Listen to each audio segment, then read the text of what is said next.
again, and welcome to part 2 of my conversation with Karen M. Winkelman, who shared her story of losing her identity when she lost her job. I'm Maria Tomás-Keegan, your host of Tips for the Transition. And Karen is one of the co-authors of a new book, From Resilience to Brilliance, available on Amazon. And I'm honored to share the inspiring stories of reaching out and rising up, because they help us to know we're not alone when life turns upside down on us. So thank you, Karen, for letting us peek into your struggle with the loss of your job. I know the turmoil that this can cause, so I want to go deeper into the feelings you dealt with. When you touched on this briefly as we ended the last part of the chat, and one of them for you was guilt. I want to dig into that a little bit. And let us know about why it's so important that we deal with the emotional fallout of a career loss, or any loss for that matter. Oh, wow. Well, thanks, Maria. I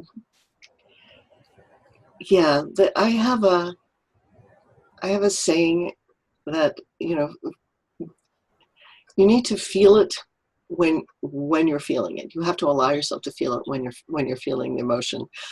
For some reason, we think we're going to be overwhelmed by the emotions that we feel, and so we defer feeling them. And I have done that, so I'm now speaking from experience. Don't go there. That way is painful. It may start when we're kids, where we're told to, not to be too emotional, not to cry in public, or not to do any of those things. But many of us are very, very sensitive people, and we're taught that somehow our emotions are bad, and so we experience them, we judge ourselves for experiencing them, and then we try to bury them, hide them, push them under the carpet, ignore them, pretend that they don't exist, or just deny that we actually feel that way. So when I lost the job, the one that came in the strongest for me, even over fear, was guilt. And that was, I was taking responsibility for everybody else's job that got lost at the same time, since they closed an entire office, and maybe 5 or 6 people were kept on and relocated, and the rest of us were, cast adrift, basically. Did anyone blame me? No, because I really wasn't responsible. But in my own mind, this is one of my wounds, where I had taken on responsibility for everyone and everything, growing up the way I grew up. And one of the catchphrases, and you would probably relate to this too, Maria, is mea culpa. Yeah. Mea culpa. It's my fault. Okay. I'll do penance. It's my fault. So I had that wired into my system as a conditioning. And so I went right away to the guilt place.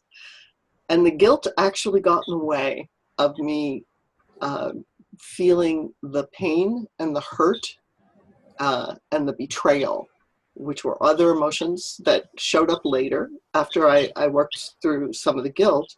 Then I was angry. I was so angry that they did this to me. Mm-hmm. After all these years and all the things that I did for them. So those emotions were easily identified: the anger, the feelings of being betrayed, and the guilt, and the insecurity, especially regarding finances. The one I didn't really pay attention to was that I totally lost my confidence. Mm.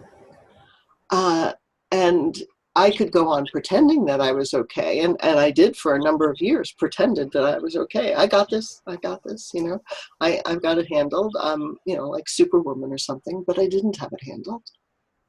And so I started giving more of me away to coaches and others to tell me how to do me, and totally came away from what my values were, and my guiding star, my North Star, being true to myself.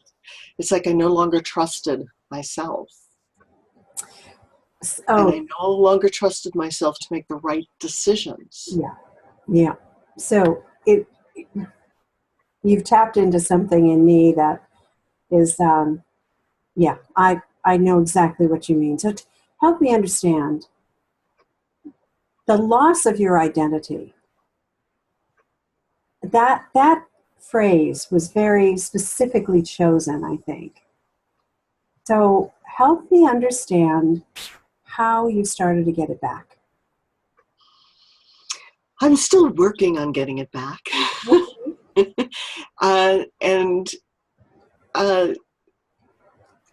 So here's the thing that I didn't understand at first. I recognized losing my identity after losing the job and trying to reestablish that.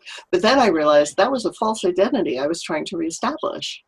Mm-hmm. So it was the identity of the marketing maven who was traveling all over the world and making magic happen, and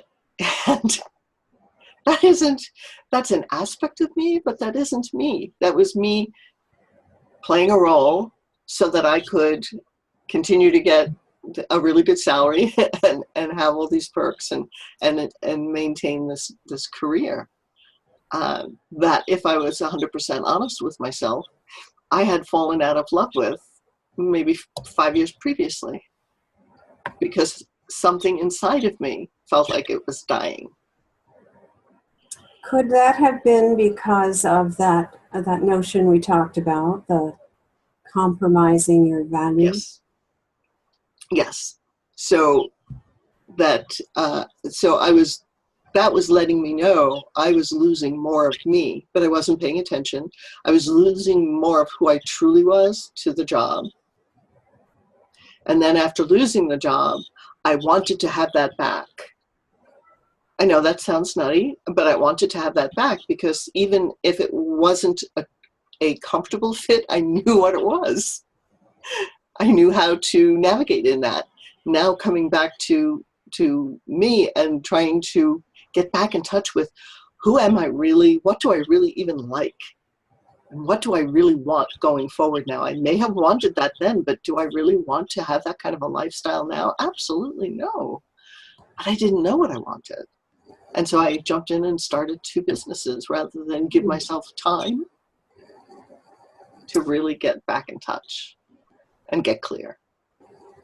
It's like going through those stages of grief. Mm-hmm. Giving ourselves the time to go through them as they present themselves to us, mm-hmm. which are not necessarily in any particular order. Right. And we're all, I've talked about this before, we're all individuals in the way we go through the grief. So I really, you've touched on some really great stuff. I wish we had an hour to talk about this thing, at least. I know we could go much deeper into it. I'd love to get to the lessons you learned in our next segment. So okay. If everyone will just stay tuned for tomorrow, we're going to talk about some of the lessons that Karen learned and some key takeaways. I want you to stay tuned for that as Karen continues to tell us more about how she was cast adrift in a sea of change. I'm Maria Tomás-Keegan. Till next time.